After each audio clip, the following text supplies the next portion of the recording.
February 23rd, 1943. Telefunken headquarters, Berlin. The magnifying glass trembled slightly in Oberstleutnant Runge's hand as he examined the copper block salvaged from wreckage 3 weeks earlier. Through the laboratory windows, smoke rose from bombed factories across the city, tangible evidence of Allied air superiority. Yet here, on his workbench, lay something far more terrifying, a device that defied everything German science believed possible. The copper cylinder measured barely 10 centimeters across. Deceptively simple, almost elegant. 8 cylindrical cavities machined with impossible precision around a central cathode. It looked like nothing. It looked harmless. It was neither. This cannot be real, Runge wrote in his classified report, hands shaking as he formed each letter. No nation could achieve such miniaturization while simultaneously producing such power output. What Runge held in his trembling hands was an autopsy report on the German Navy. The cause of death: electromagnetic radiation at frequencies German equipment could neither produce nor detect. For months, Grand Admiral Karl Donitz had watched his U-boat force hemorrhage 40 submarines per month, experienced commanders vanishing into the Atlantic, veteran crews drowning in steel coffins. The mathematics of destruction accelerating toward catastrophe. Nobody understood why. Allied aircraft appeared from nowhere in complete darkness. Convoys seemed to know exactly where wolf packs lurked.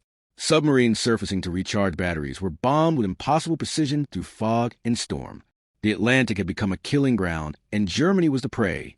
Now, staring at a block of copper, Runge understood. They had been fighting blind against enemies who saw everything. The device before him was called a cavity magnetron. The British designation was CV-64. It generated microwave radar at 9.1 centimeters wavelength, frequencies so high that German detection equipment was completely deaf to them. The METOX radar warning receivers installed on every U-boat operated between 1.3 and 2.6 meters wavelength. They could detect the older ASV Mark II radar that had equipped Allied aircraft through 1942. They provided several minutes warning, enough time to crash dive before aircraft could close to attack range. But this new British radar operated at frequencies 17 times higher than anything METOX could detect. U-boats had been running on the surface, trusting their warning receivers, completely unaware that death was watching them through electromagnetic eyes they couldn't see. 3 weeks earlier, on the freezing night of February 2nd, 1943, Dutch resistance members had watched German soldiers cordoning off a crash site near Rotterdam with unusual urgency. A Sterling bomber, serial number R9264 from 7th Squadron RAF, had been returning from its second operational mission when flak tore through its port wing. The crew of 7 died instantly. Their sacrifice would prove more valuable to the Allied cause than 1,000 successful bombing raids. The aircraft carried Britain's newest secret weapon, the H-2S ground mapping radar system. At its heart lay the cavity magnetron. Winston Churchill himself had agonized over its deployment, fearing exactly what had now occurred, the technology falling into German hands. But by February 1943, the secret was already winning the war. Capture couldn't change the mathematics of industrial production. General der Luftwaffe Wolfgang Martini, chief of Luftwaffe Signals Intelligence, was alerted within hours of the crash. As the officer responsible for all German radar development, Martini understood immediately that Rotterdam might provide answers to questions haunting German commanders for months. His technicians extracted the transmitter assembly from the wreckage. What they found defied German understanding of physics. The magnetron consisted of a solid copper cylinder, 8 centimeters in diameter, 12 centimeters long. 8 cylindrical cavities precision machined into the copper, arranged symmetrically around a central cathode. Powerful permanent magnets surrounded the assembly. It was deceptively simple in appearance. Initial field tests suggested it generated enormous microwave power at frequencies German equipment could barely measure, let alone produce. Martini ordered the device transported to Berlin under armed guard. He had seen enough. The mystery had actually begun months earlier in the gray waters of the North Atlantic. Throughout late 1942 and early 1943, U-boat commanders filed increasingly disturbing reports of encounters with Allied aircraft that possessed supernatural detection abilities. Captain Lieutenant Hans-Joachim Schwanke, commanding U-43, filed a report in December 1942 that typified the growing crisis. His boat was transiting the Bay of Biscay on a moonless night, running on the surface to recharge batteries. Standard procedure, safe procedure. It had worked for years. Then searchlights blazed from directly overhead. No warning from the METOX detector. No engine noise. Nothing. Aircraft had materialized from darkness itself. Depth charges bracketed his diving boat, causing severe damage that forced an emergency return to port. We were blind, Schwanke wrote. Schwanke's war diary captured the terror spreading to the U-boat force. The METOX gave no alarm. The aircraft appeared as it materialized from darkness itself. Only luck saved us. We heard the bombs falling and crash dive with seconds to spare. He paused in his writing, the implications settling like ice water in his stomach. Our detector should have warned us minutes in advance, giving time to dive safely. Instead, we had no warning at all. Either the British have developed radar our detectors cannot sense, or they're using some technology we do not understand. Similar reports flooded U-boat headquarters in Paris throughout the winter. Boats caught on the surface at night. Aircraft seeing through darkness and weather. METOX receivers, once trusted guardians, had become what crews grimly called a grave bell. The statistics told a story of accelerating catastrophe. In November 1942, German U-boats sank 119 merchant ships, totaling 729,000 tons worldwide, losing 13 submarines in return. A brutal but sustainable exchange rate. December saw 60 ships sunk, totaling 330,000 tons, with 5 U-boats lost. January 1943 brought 37 ships sunk, while U-boat losses climbed to 7. February saw only 34 merchant ships sunk, and 17 U-boats destroyed. The mathematics were inverting. The exchange rate that had once favored Germany so heavily was collapsing at terrifying speed. Admiral Karl Donitz, promoted to commander-in-chief of the entire Kriegsmarine on January 30th, 1943, watched these numbers with growing horror. His headquarters maintained detailed plots of every U-boat position, every convoy route, every engagement. The patterns emerging made no sense. Until Rotterdam. Corvette Captain Gunnar Hessler, Donitz's son-in-law who had married his daughter Ursula in November 1937, served as first staff officer at U-boat headquarters. Hessler spent weeks analyzing combat reports, seeking explanation for mysterious losses. The pattern was clear, but incomprehensible. Allied detection capabilities had improved dramatically over a very short period, late 1942 to early 1943, suggesting new technology rather than improved tactics or training. But what technology could see through darkness, clouds, and fog? What could detect a submarine's small conning tower from miles away? What could track a periscope wake in conditions where human observers would be completely blind? The questions multiplied faster than answers could be found. And every day without answers meant more steel coffins sinking into the Atlantic depths. Donitz convened crisis meetings with Germany's top scientists throughout January and February 1943. The discussions revealed disturbing ignorance about Allied capabilities and troubling complacency about German technological superiority. German radar experts insisted no radar system could effectively operate at wavelengths shorter than 50 centimeters. The vacuum tube technology available simply could not generate sufficient power at higher frequencies. The physics, they assured Donitz, made it impossible. The METOX detectors should warn of any radar-equipped aircraft. Some scientists speculated the Allies had developed infrared detection, sensing diesel exhaust heat. Others suggested acoustic detection, though this seemed implausible at operational distances. A few voices mentioned centimetric radar using magnetron technology. This was dismissed as impractical. Germany's own research had concluded it offered no advantage worth the development investment. The British could not possibly have solved problems that defeated German engineering, the experts assured Donitz. German science is the best in the world. If our engineers concluded centimetric radar was impractical, then it must be impractical. The idea that Britain, suffering under years of strategic bombing, its industrial base under constant attack, could have developed revolutionary radar technology superior to anything Germany possessed seemed absurd. It contradicted everything German leadership believed about their own technological superiority. It suggested the impossible, that the enemy might be smarter. This complacent certainty shattered completely on February 23, 1943, when Runge's team at Telefunken presented their findings to German military leadership. The cavity magnetron proved everything the experts had declared impossible was not only possible, it was already deployed against them. The first examination on February 6 had revealed the magnetron's basic operating principle. The cylindrical cavities acted as resonant chambers, generating and amplifying electromagnetic oscillations as electrons spiraled through the magnetic field. It was conceptually similar to earlier split-anode magnetron designs German engineers had experimented with in the 1930s, but executed with engineering sophistication that shocked the German team. Dr. Otto Hachenberg, a young physicist assigned to document the examination, would later recall the moment of realization. When we first energized a magnetron, the frequency counter registered 3.3 gigahertz, a frequency we could barely measure, let alone generate with any power. He paused, the memory still vivid decades later. The output meter showed 40 kilowatts of peak power. It was like discovering the enemy possessed artillery when you thought the battlefield limited to rifles. Hachenberg continued his testimony, recorded in interviews conducted after the war. We understood immediately why the METOX was useless. It was built to detect meter wavelength radar operating around 1.5 meters, 200 megahertz. This device operated at 9.1 centimeters wavelength, more than 16 times shorter. His voice carried the weight of revelation. Our detectors were completely deaf and blind to this radiation. The electromagnetic spectrum the British were exploiting was entirely outside the range our warning receivers could detect. He looked at his interviewer with eyes that had seen the future arrive too late. We had been fighting blind, completely blind. The enemy could see us clearly while we saw nothing. Every U-boat loss of the past months suddenly made terrible sense. They had been hunted by invisible eyes. Runge's team worked around the clock for 2 weeks, reverse engineering complete H-2S system from wreckage and recovered components.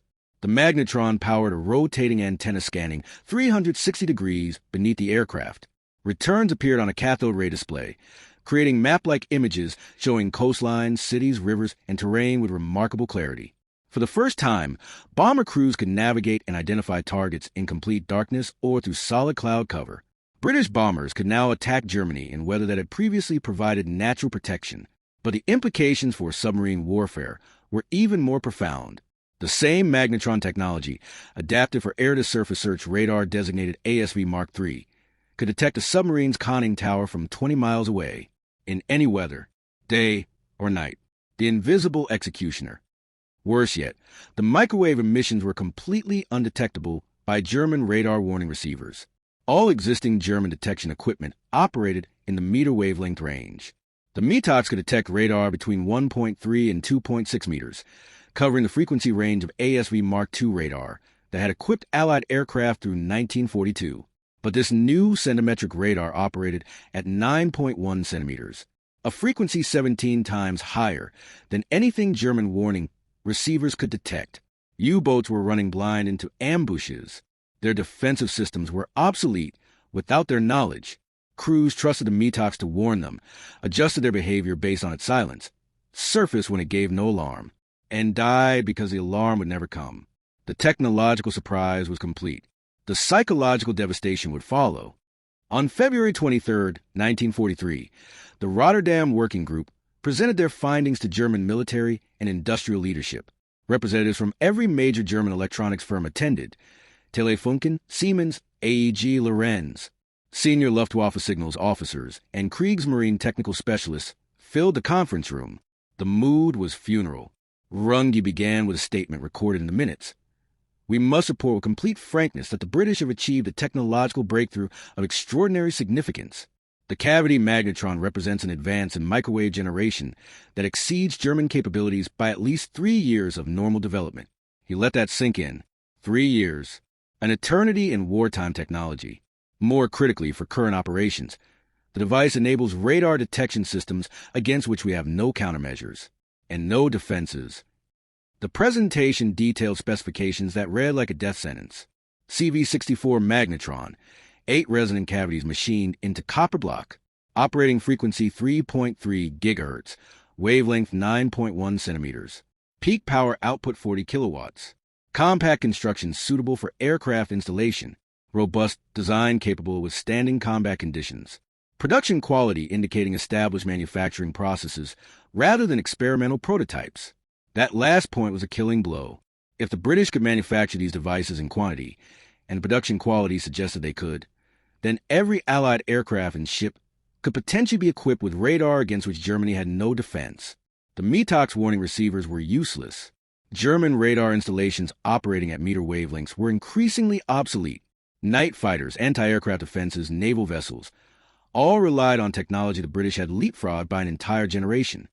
When Reichsmarshal Göring was briefed on these findings, his reaction was reportedly one of considerable consternation.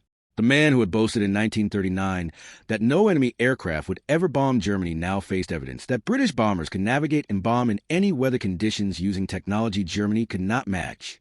Dönitz, when briefed through staff channels, understood the implications more clearly than anyone in German high command. His U-boat force had lost 24 submarines in January and February combined, with additional December losses bringing recent casualties to 39 over 3 months. If this trend continued, the U-boat campaign would collapse within months. The mathematics were inescapable. Germany was losing the war tonnage, unable to sink merchant ships faster than Allied shipyards could replace them. The invisible enemy was winning. The meeting attendees reached several sobering conclusions documented in classified reports later captured by Allied forces. First, Germany could not replicate the cavity magnetron in operationally significant numbers before 1944 at the earliest. The precision machining required for resonant cavities, the specialized copper alloys, the powerful permanent magnets using cobalt that Germany lacked in sufficient quantities, all were beyond immediate German capabilities. Even a crash program would take months to establish production lines. Second, developing effective countermeasures would require at minimum 6 months.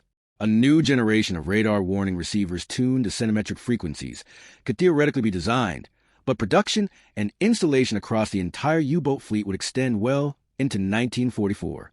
Third, and most devastating, the British almost certainly had variants beyond what was captured. The technological race was unwinnable. Dönitz absorbed these briefings with growing understanding of the catastrophe facing his command. His headquarters maintained detailed plots of every engagement, every loss. The maps told the story more clearly than any statistical analysis. Red pins marking U-boat positions had thinned dramatically across the North Atlantic. Blue pins indicating Allied convoys seemed to flow through areas where wolf packs should have intercepted them. Black pins, the markers of U-boat losses, clustered along transit routes through the Bay of Biscay and operational areas where boats encountered Allied air patrols. "We have been fighting blind," Dönitz told his senior staff. "Every advantage we believed we possessed has been neutralized by Allied technology we did not know existed." The question facing him was stark. What could possibly be done? Dönitz absorbed these briefings with growing understanding of the catastrophe facing his command. His headquarters maintained detailed plots of every engagement, every loss. The maps told the story more clearly than any statistical analysis. Red pins marking U-boat positions had thinned dramatically across the North Atlantic. Blue pins indicating Allied convoys seemed to flow through areas where wolf packs should have intercepted them. Black pins, the markers of U-boat losses, clustered along transit routes through the Bay of Biscay and operational areas where boats encountered Allied air patrols. "We have been fighting blind," Dönitz told his senior staff. "Every advantage we believed we possessed has been neutralized by Allied technology we did not know existed." The question facing him was stark. What could possibly be done? March 1943 proved both the apex and the beginning of the end. The largest convoy battles of the war were fought that month, with massive wolf packs of 30 to 40 boats attempting to overwhelm convoy defenses through sheer numbers. For a brief moment, the strategy seemed to work despite growing Allied technological advantage. Convoys HX-229 and SC-122, sailing together through the North Atlantic in mid-March, were attacked by approximately 40 U-boats from 3 wolf packs. The battle raged from March 16th to 20th. 21 merchant ships totaling 141,000 tons were sunk, the highest losses from any single convoy battle of the war. British Admiralty issued an internal assessment that Germany had never come closer to severing Britain's Atlantic lifeline, but the cost to Germany was unsustainable. The mathematics were inescapable even when achieving tactical success. Allied shipyards, particularly the rapidly expanding American construction program, were producing merchant vessels faster than U-boats could sink them. The Liberty ship program had reduced construction time from over 200 days in 1941 to an average of 42 days by 1944. American yards were launching approximately 3 Liberty ships every 2 days at peak production. German U-boats, sinking an average of 3,000 to 5,000 tons per boat before being destroyed, could not match this production rate. As long as Allied shipyards replaced losses faster than U-boats could inflict them, the campaign represented strategic defeat disguised as tactical success. The only way to win was maintaining an unsustainable exchange ratio. and the exchange ratio was collapsing. The true catastrophe came in May 1943, the month that would become known among U-boat crews as Black May.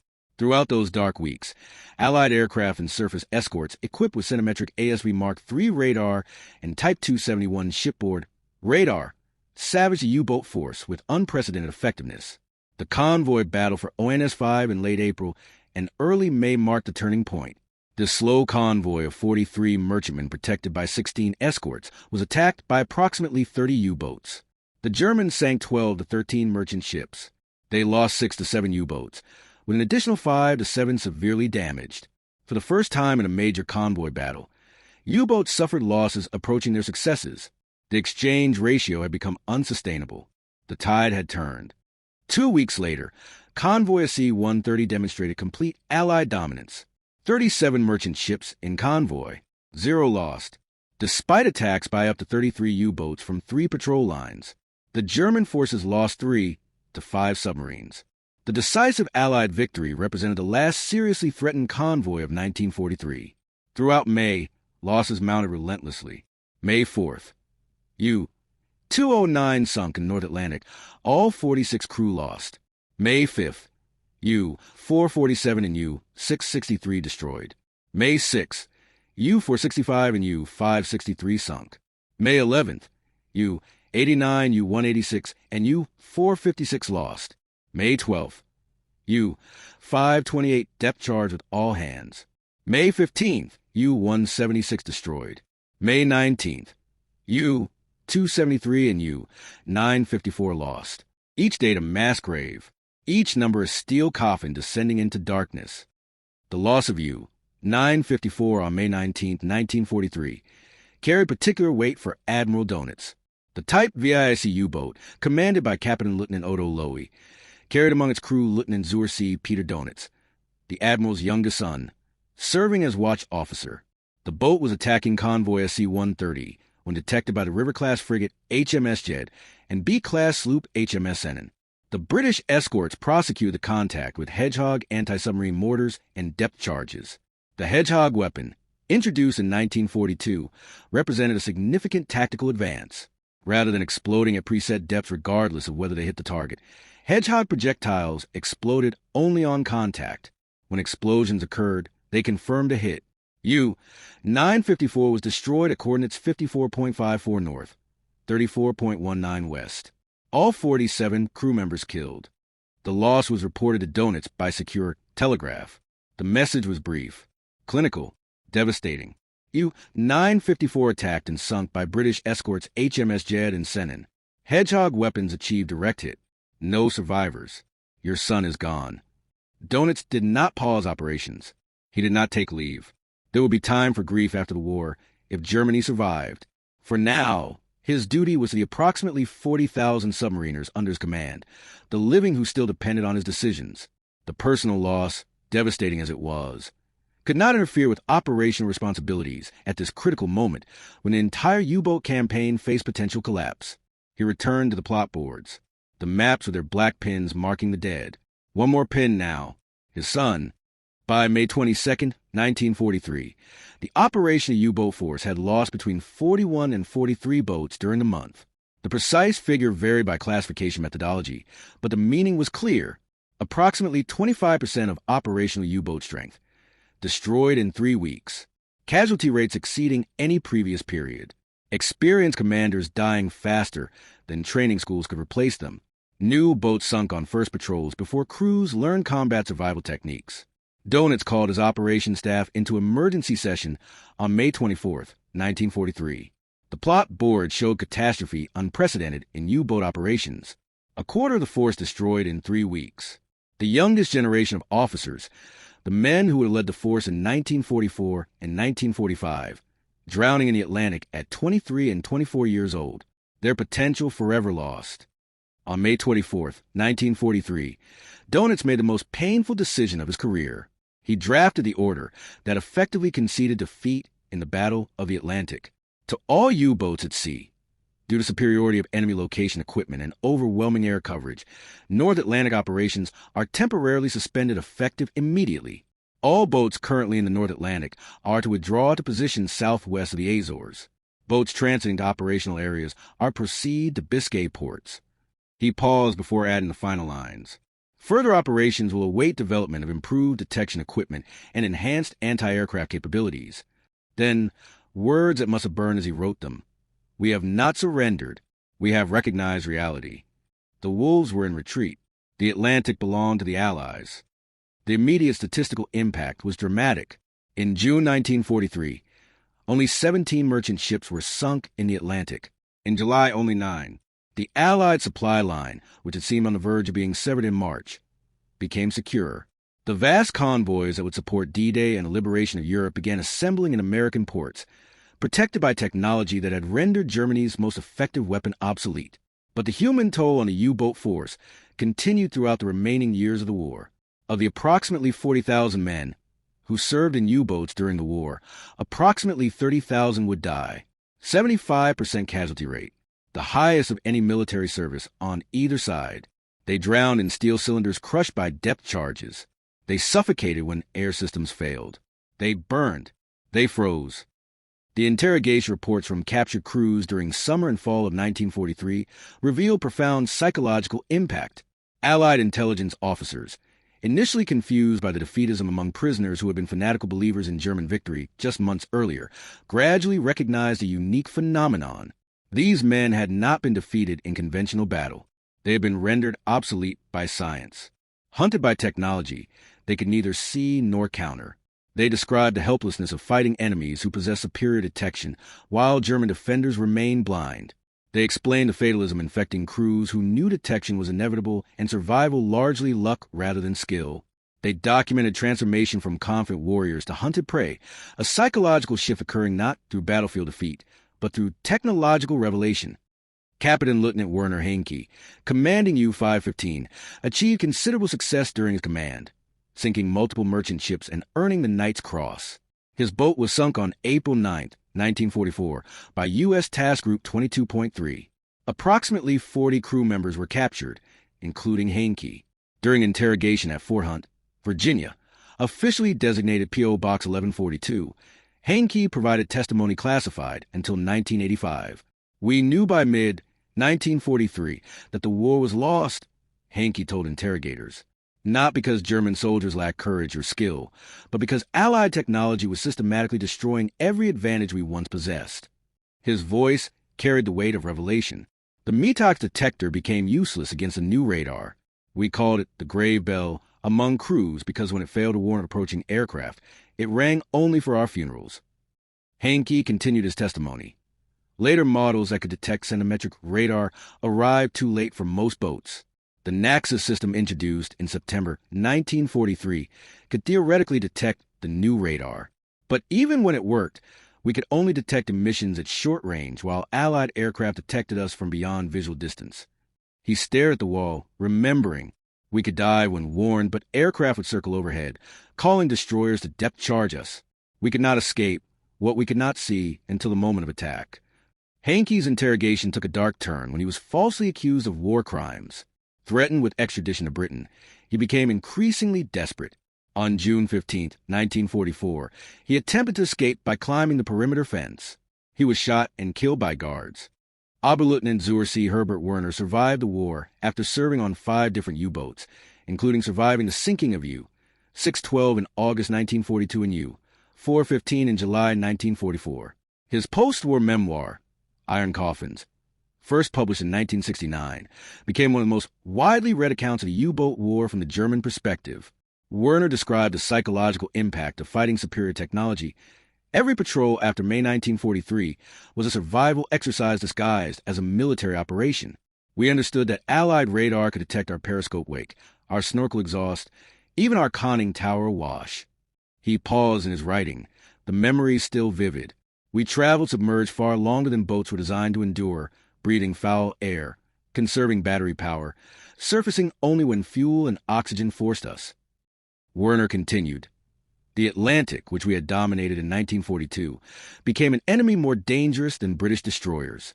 It had Allied aircraft above fog and Allied ships beyond horizons, while revealing our every movement to enemies equipped with technology that gave them complete tactical advantage. His voice dropped. We were being hunted by forces we could not detect until the moment of attack.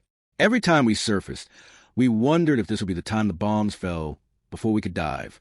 Every time we dived, we wondered if we would ever surface again. The ocean that had been our hunting ground became our grave. We were not warriors anymore. We were prey. The iron coffins had become exactly that.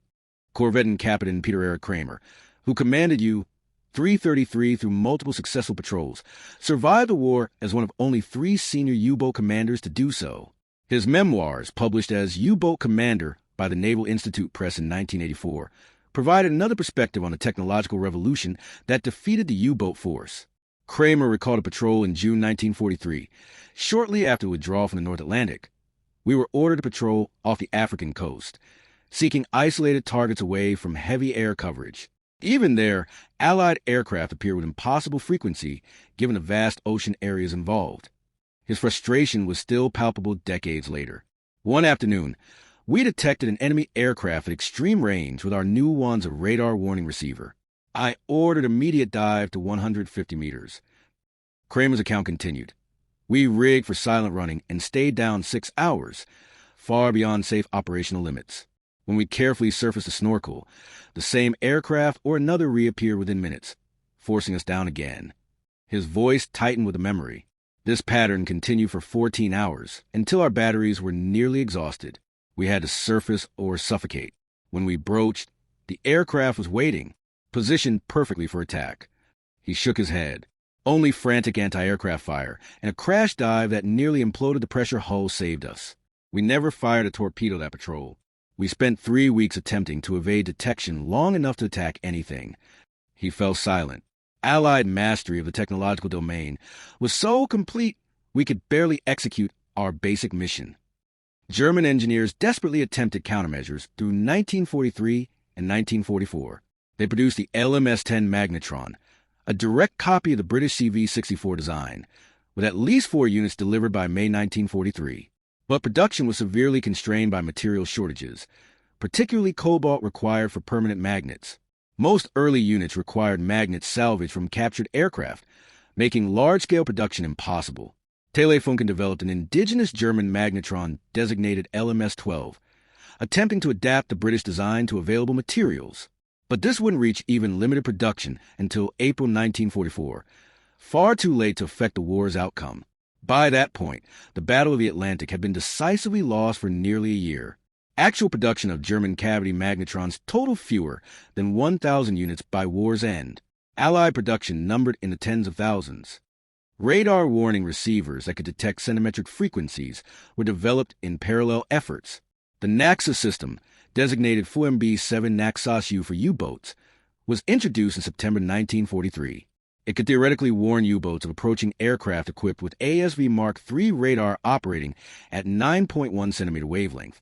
However, by the time Naxos entered operational service, Allied scientists had already developed 3-centimeter radar systems against which Naxos was blind. The H-2X radar used by American forces operated at 3-centimeter wavelength, requiring entirely new detection equipment. The Germans were perpetually 1 generation behind, forever attempting to counter yesterday's threats while new systems rendered their countermeasures obsolete before they could be widely deployed. The technological race wasn't merely lost. It was unwinnable. The German Navy attempted tactical adaptations to cope with Allied radar superiority. U-boats were fitted with additional anti-aircraft guns, with some boats designated as flak boats carrying quad 20mm mounts and heavy AA armament. The theory was that if boats could not hide from radar-equipped aircraft, they should remain surfaced and fight it out. This proved disastrous. Allied aircraft could detect U-boats from ranges far exceeding effective anti-aircraft fire. Aircraft could approach from any direction, often attacking from sun or cloud cover, giving crews only seconds to engage. The aircraft speed advantage meant it could choose when and how to attack, while the U-boat simply waited. Radio transmissions from aircraft under attack brought additional forces. The flak boat program cost more submarines than it destroyed aircraft. Acoustic homing torpedoes, codenamed Zonkenig and designated G-70S or T-5, were introduced in September 1943 as countermeasures against convoy escorts. These torpedoes could home in on propeller noise of escort vessels, theoretically allowing U-boats to sink escorts before attacking merchant ships. Initial results were promising with several escorts damaged or sunk. However, the Allies quickly developed countermeasures, including the Foxer noisemaker towed behind ships to decoy acoustic torpedoes. More fundamentally, acoustic torpedoes couldn't compensate for the German inability to locate convoys in the first place. If Allied radar detected U-boats before they could approach, acoustic torpedoes provided no advantage. The weapon that could kill escorts was useless if you couldn't survive long enough to fire it. Snorkel systems represented another adaptation to Allied technological superiority. The snorkel, originally a Dutch invention from 1938 captured when Germany overran the Netherlands, was initially ignored. German engineers began testing snorkel systems in summer 1943, with operational use beginning in early 1944. The snorkel allowed U-boats to run diesel engines while submerged at periscope depth, recharging batteries and transiting without fully surfacing. This reduced vulnerability to radar-equipped aircraft. However, snorkels were far from perfect. They left a wake visible to radar and comm seas. They limited speed to a few knots. Waves washing over the snorkel head triggered automatic valves that cut air supply, creating dangerous pressure fluctuations. By mid-1944, approximately 50% of U-boats had snorkels. They improved survival rates. They couldn't reverse strategic defeat. The revolutionary Type XXI Electroboot represented Germany's most ambitious attempt to regain technological parity. This radical design featured streamlined hull form, triple battery capacity, 17.2 knot submerged speed, compared to 7.6 knots for conventional Type 7 boats, 6-bow torpedo tubes with hydraulic reload capability, allowing 18 torpedoes fired in under 20 minutes, and sophisticated sonar systems. The Type XXI could theoretically outrun most surface escorts while submerged and remain underwater for extended periods. Had this design entered service in 1943, rather than 1945, it might have significantly extended the Battle of the Atlantic. However, rush production created severe quality problems. Of 118 boats constructed, only 4 were fully combat-ready before war's end. Only 2 conducted combat patrols. In April-May 1945, they achieved no sinkings before Germany's surrender. The final U-boat patrol of the war demonstrated both potential and futility. U-2511, the first Type XXI to see operational service, departed on April 30, 1945, commanded by corvette Captain Adalbert Schnee, one of Germany's most experienced commanders. Schnee's patrol demonstrated the Type XXI's remarkable capabilities. On May 4, 1945, U-2511 detected a British cruiser task force and executed a perfect attack approach, reaching firing position undetected despite Allied radar coverage. The boat's superior underwater speed and silent running allowed it to close to attack range without detection. Schnee did not fire. Germany had already announced surrender negotiations. He surfaced and radioed his position on May 5, 1945, ending the U-boat war not with violence but with acceptance of defeat. In his post-war memoir, Schnee reflected on the bitter irony. We proved that day what the Type XXI could have achieved had it entered service a year earlier. But such demonstrations were meaningless.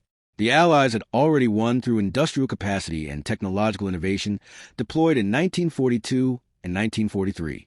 Our most advanced technology arrived when the war was already lost. The statistics confirmed the cavity magnetron's decisive impact. From January through May 1943, U-boats sank 245 merchant ships, totaling approximately 1,289,000 tons. German losses: 95 U-boats, including the catastrophic 43 lost in May alone. From June 1943 through May 1944, after centimetric radar equipped most Allied forces, merchant losses dropped to 185 ships, totaling approximately 819,000 tons. German losses climbed to 237 U-boats. The exchange rate had reversed completely. The physics were unforgiving. Allied radar operated at wavelengths and power levels that made submarines visible regardless of weather, darkness, or evasive maneuvers. Only remaining completely submerged offered any protection. But battery technology in 1943 to 1944 couldn't support the extended underwater operations required to avoid detection entirely. German submarines were trapped by limitations of their own technology. They were visible to enemies they couldn't see, hunted by weapons they couldn't counter, forced to operate in an electromagnetic environment where the Allies possessed complete dominance. The psychological documentation from German naval personnel provides perhaps the most compelling evidence of the magnetron's impact. These weren't defeated soldiers seeking excuses. They were highly trained technical specialists who understood exactly what had gone wrong. They describe helplessness of fighting enemies with superior detection. The final accounting tells a story of industrial capacity and technological innovation, overwhelming tactical skill and operational courage. Germany commissioned approximately 1,181 U-boats during World War II. Of these, 785 were destroyed. 648 lost enemy action. The remainder scuttled, lost accidents, or stricken from service. Only 156 survived a surrender in May 1945. Of the approximately 40,000 men who served in U-boats during the war, approximately 30,000 died. 75% casualty rate, the highest of any military service on either side. These men fought with extraordinary courage and skill. But courage and skill could not overcome fundamental technological disadvantage. The cavity magnetron, invented at Birmingham University, manufactured in tens of thousands of units, deployed across critical ocean areas, had created an electromagnetic advantage that tightened inexorably around German forces. When Oberstleutnant Runge examined the Rotterdam device in February 1943, he performed an autopsy on German naval strategy. The copper block on his laboratory bench explained every mysterious U-boat loss, every impossible aircraft interception, every convoy battle where Allied forces seemed to know German positions before attacks developed. The cavity magnetron revealed that Germany had been fighting the Battle of the Atlantic deaf and blind to the electromagnetic spectrum that Allied forces exploited with devastating effectiveness. That revelation, more than any military defeat, shattered German confidence in technological superiority. It convinced German leadership that Allied capabilities exceeded German understanding, not just in radar, but potentially across multiple domains. If Britain could develop revolutionary systems while enduring years of strategic bombing, what other surprises might they deploy? The psychological effect, destruction of confident certainty about German technological superiority, influenced offensive preparations, and diverted scarce resources to counter-weapon programs that arrived too late. Intelligence assessments after Rotterdam became more cautious, always assuming the enemy possessed weapons beyond current German knowledge. By autumn 1943, production models of Allied centimetric radar equipped hundreds of aircraft and ships. The Type 271 naval radar, using cavity magnetron technology, was installed on convoy escorts, allowing them to detect surface submarines at ranges up to 20 kilometers. ASV Mark III airborne radar equipped RAF Coastal Command aircraft, enabling patrols across thousands of square kilometers detecting U-boats regardless of visibility. American H-2X radar provided bomber cruise navigation and targeting in any conditions. Each system descended from the same revolutionary technology. German attempts to counter this advantage consumed enormous resources for minimal effect. The Naxos radar warning receiver program diverted scientific talent and industrial capacity that might have been applied elsewhere. U-boat construction shifted toward designs optimized for underwater operation, reducing production of conventional boats. Research programs explored exotic technologies, underwater television systems, passive sonar arrays, hydrogen peroxide propulsion. None reached operational status before war's end. Each represented German engineering excellence chasing solutions to problems Allied technology had created, and would overcome before German countermeasures could be widely deployed. The examination of one captured radar, set in February 1943, had explained their doom. By the time German scientists understood what Allied technology had achieved, the strategic outcome was already determined. Rotterdam had been an autopsy, not a diagnosis. When Allied scientists celebrated the magnetron's impact after the war, they often quoted American physicist Luis Alvarez, who worked on radar development at MIT's Radiation Laboratory. The cavity magnetron, Alvarez reportedly said, won the Battle of the Atlantic, the air battle over Germany, and ultimately the war.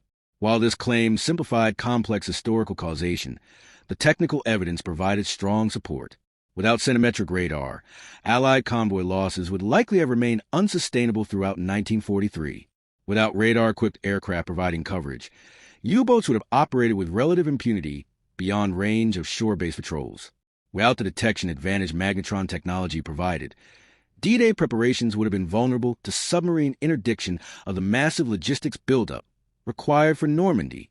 One copper block, 8 resonant cavities, changed everything. The story of the Rotterdam device transcends specific narrative of radar technology or submarine warfare. It represents the decisive advantage that advanced technology provides when deployed at industrial scale against opponents lacking scientific knowledge industrial capacity, and material resources to match or counter it. It demonstrates the psychological impact of fighting enemies possessing capabilities you cannot match, transforming confident warriors into hunted prey through revelation of technological inferiority.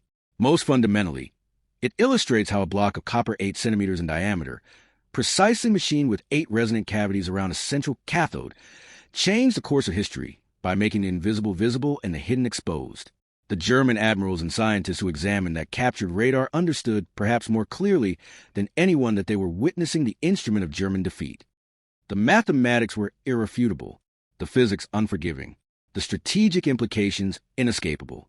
They returned from Berlin to operational commands carrying knowledge that their finest submarines and bravest crews could not overcome the electromagnetic advantage Allied science had created and Allied industry had deployed in war-winning quantities.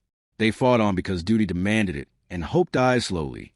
But they knew the examination of a single device had shown them the future. On May 4, 1945, Grand Admiral Dönitz, briefly serving as German head of state after Hitler's suicide, ordered all U-boats to cease offensive operations. On May 8th, after Germany's unconditional surrender, Operation Deadlight began. All boats still at sea were ordered to surface, fly black flags, and proceed to Allied ports for surrender. Many commanders instead scuttled their boats, unwilling to surrender vessels in which their comrades had died. The operational order Region Bogen, echoing the scuttling of the German High Seas Fleet at Scapa Flow in 1919, resulted in over 200 U-boats deliberately sunk by their own crews rather than surrendered. The men who served in those boats, the 75% who died and the 25% who survived, had fought a campaign decided not by courage or tactics, but by physics and engineering. They had been defeated by electromagnetic radiation generated by a block of copper machined in British factories, installed in Allied aircraft and ships, deployed in quantities German industry could never match. The examination of one captured radar set in February 1943 had explained their doom.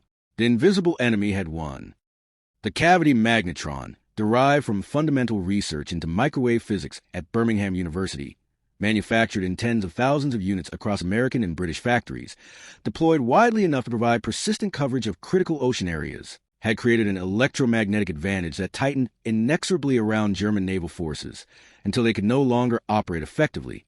Its impact extended far beyond immediate military applications. The microwave technology developed for military radar became the foundation for post-war communication systems, television broadcasting, satellite communications, and eventually the microwave ovens in kitchens worldwide.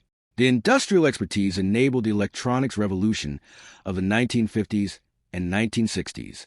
The Anglo-American technological cooperation established patterns of scientific collaboration, continuing through the Cold War and beyond. The decision to deploy revolutionary technology despite capture risks influenced military policy for decades. The cavity magnetron demonstrated that operational advantage from advanced technology outweighed risks of enemy exploitation, provided industrial capacity could produce technology in quantities the enemy couldn't match. This principle guided Western military development through the jet age, the nuclear era, and into the information age. The willingness to field new capabilities quickly, accepting that adversaries would eventually copy or counter them, proved more effective than maintaining perfect security while technology remained in laboratories. For the German U-boat force, the story ended in surrender and scuttling. For Allied forces, it ended in victory secured partly by a copper cylinder smaller than a coffee cup. The invisible had become visible. The hunters had become the hunted. The final statistics speak for themselves. Germany commissioned 1,181 U-boats. 785 were destroyed. Only 156 survived the surrender. Of 40,000 submariners who served, 30,000 died. 75% casualty rate, the highest of any military service in the war. They drowned in steel cylinders crushed by depth charges. They suffocated when air systems failed under prolonged attack. They burned when diesel fuel ignited. They froze in North Atlantic waters or cooked in tropical seas. They died knowing their equipment was inferior, their missions increasingly futile, their sacrifice changing nothing in the war's strategic outcome. Yet they continued because duty demanded it, and because abandoning the struggle would free Allied forces for other theaters. They died in iron coffins, hunted by invisible eyes they never understood. When Oberstleutnant Runge held that copper block in February 1943, he held the death warrant of 30,000 German submariners. He held the explanation for every mysterious loss, every impossible interception, every submarine that vanished into the Atlantic without explanation. 8 resonant cavities machined into copper, permanent magnets arranged precisely around a central cathode, a device that generated electromagnetic radiation at frequencies German equipment couldn't detect. It looked like nothing. It looked harmless. It was neither. The cavity magnetron didn't just help in the Battle of the Atlantic. It transformed naval warfare forever.